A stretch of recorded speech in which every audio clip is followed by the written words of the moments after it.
What's up, guys? 8 here, and today I've got a first place deck profile. I actually found this on the Facebook group Kami-Yu-Gi-Oh! Deck List. It's a cool list, like cool Facebook group that has a bunch of lists and stuff. I'll link it in the description. This one got first at a 4-round locals, piloted by Jamie Lee Garrett, and he even had the matchups on here, which I thought was kind of cool. Round 1 was 2-1 versus Naturia Runic. Round 2 was 2-0 versus Branded Tier. Round 3 was 2-0 versus Labyrinth, and round 4 was 2-1 versus Ishizu Tier. And the list, 45 cards, branded Bystial. I thought this list was really cool too, looking at it, because it's like super streamlined. Branded has a lot of cards available, being it's a mixture of like branded and Despia and now Bystial. There's just like 3 different archetypes, so you have a lot to choose from, and his list is very streamlined. I'm also going to move these up here because they're not really archetype cards, they're more like the text too. But like, not only does he have room for all these going second cards, he just like was able to streamline the engine so much, and it's interesting what cards he did and didn't play. So I'm sure as I go over it, I'm gonna have a lot of questions because like it ain't my list, and you guys will too. So ask him, and maybe this guy will end up popping up. Like I did a branded Blue Eyes deck profile that I also saw the list for on a Facebook group. The dude ended up popping up in the comments. It was pretty cool. He answered all my questions, so hopefully it happens again. But I'm gonna just hop right into it. For the Bystials, he plays 11. I don't know why I don't have these up here with it. I guess I just kind of had like all the going second cards there. But plays 3 of every hand trap one that's out right now. Druid Worm, Magnemut, Soraneer, and then 2 Lubellion.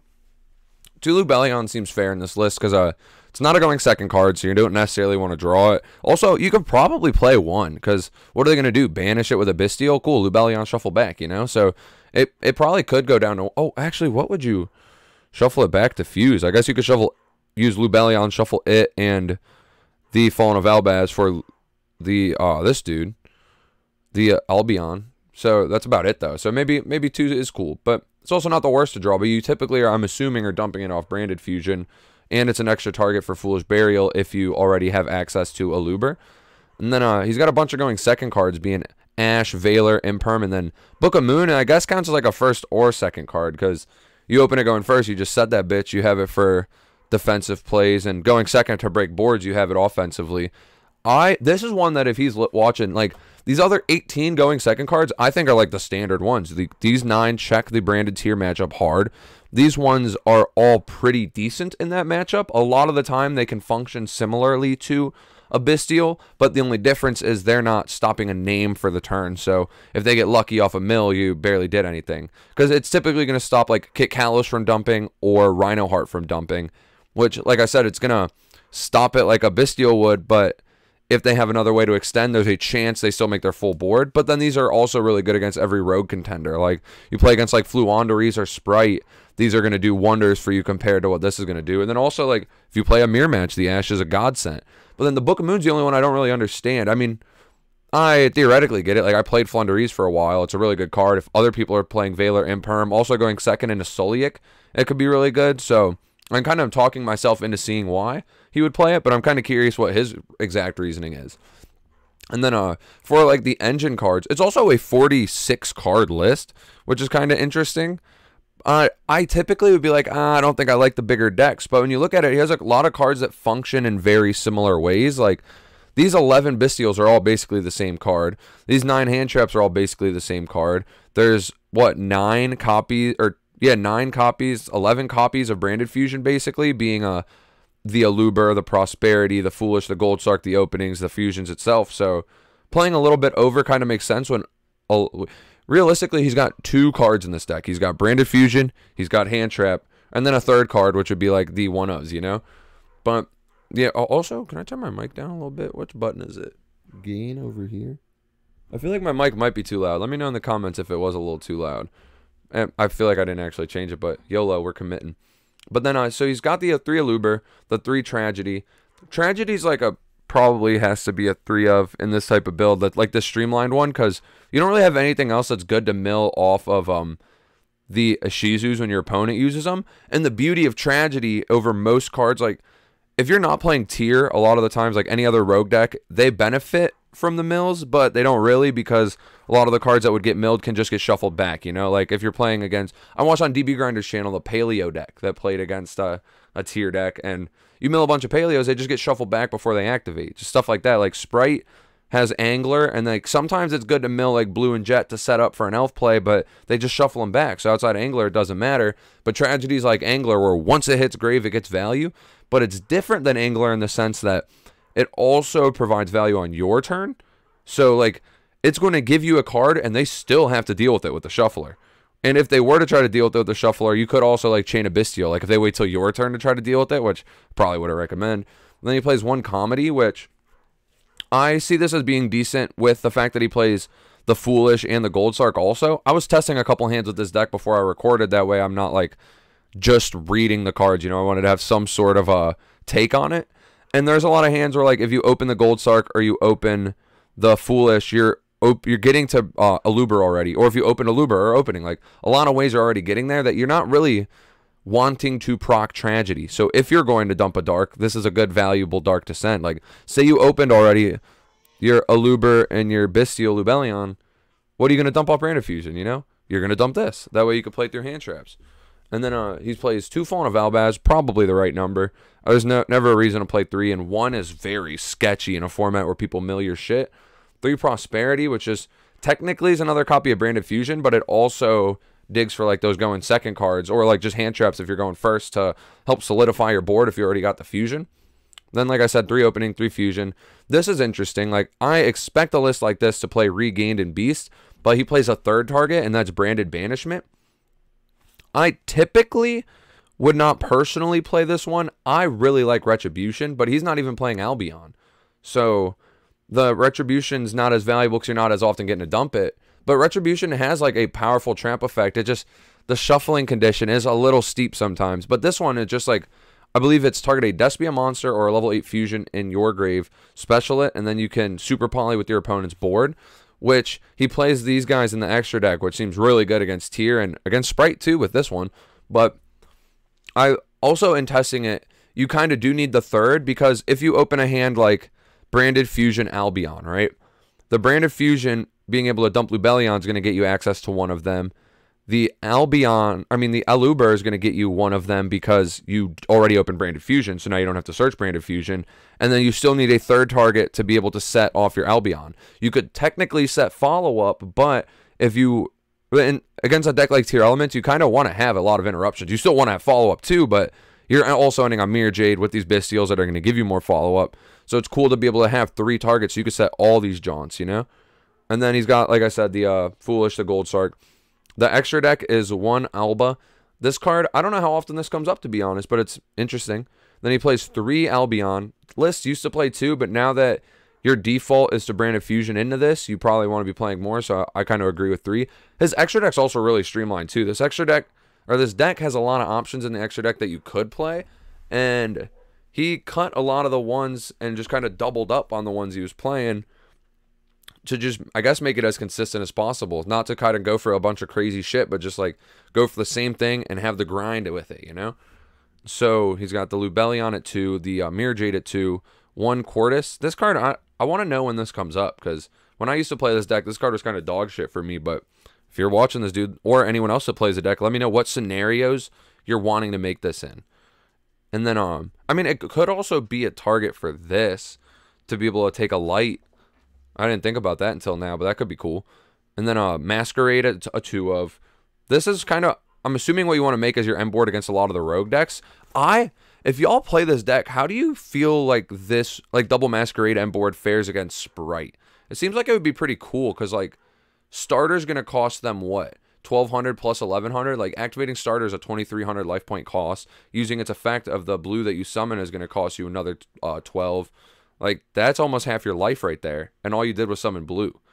But if they don't have that, I don't know how many effects they have to activate to really get to where they're trying to go.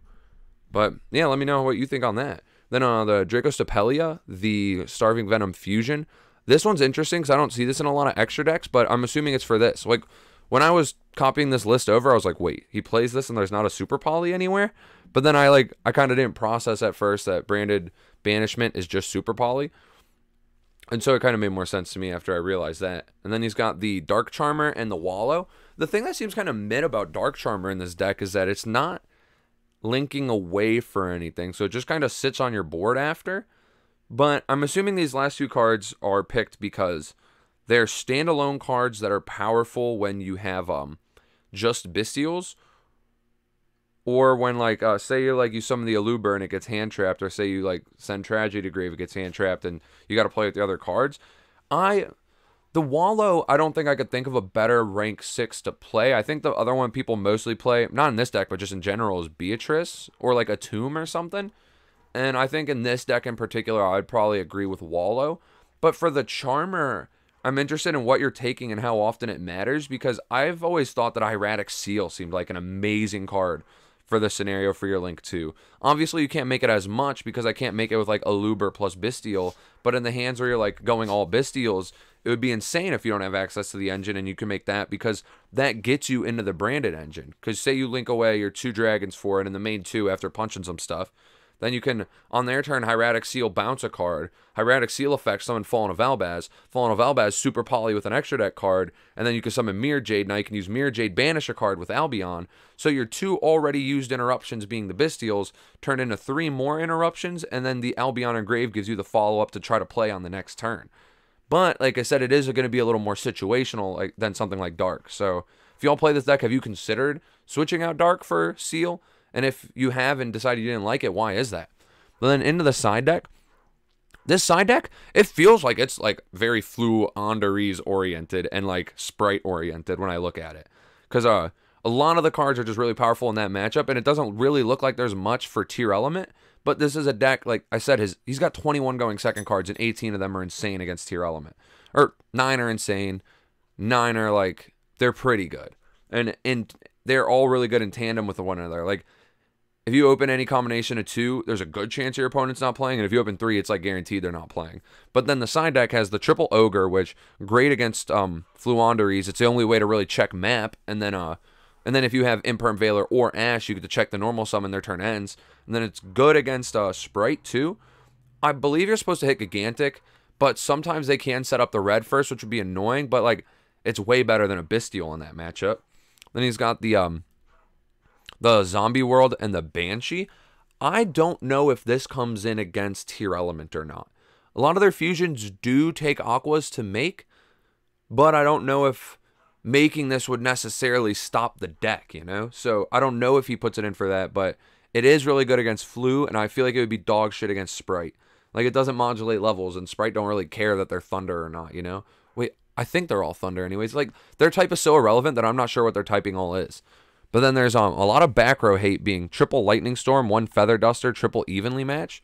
This is, again, stuff like, it's good to have a lot of these type of cards that you could take out the Bystials for. Like, if you play against Fluanderies, Sprite, Labyrinth, stuff like that, like, you're not really going to want all these Bystials. You're going to probably want to keep some because it's part of your engine, you know? Like, I'm sure he keeps in Lubellions. I'm sure he's probably keeping in, like, I think bare minimum you have to keep in like a Lubellion, like one of each name at least, because of what they add to the deck. Like Soronir being able to dump helps your branded regain. What's it called anymore? Yeah, regained lets you use that to recycle beasts and stuff. So I feel like that's probably important to keep. It's probably important to keep in like at least 1 Magnemite, and probably important to keep in a Druis Worm. But in the matchups where they're not that good, you probably are taking out 2/2/2 at least. Correct me if I'm wrong, but it's nice to have stuff like this to put in its place. And then this, I'm pretty sure he played Mistaken Arrest, but in the picture I couldn't tell verbatim, but I'm pretty sure it was Mistaken Arrest, which this seems probably like the best going first card against a lot of the rogue decks.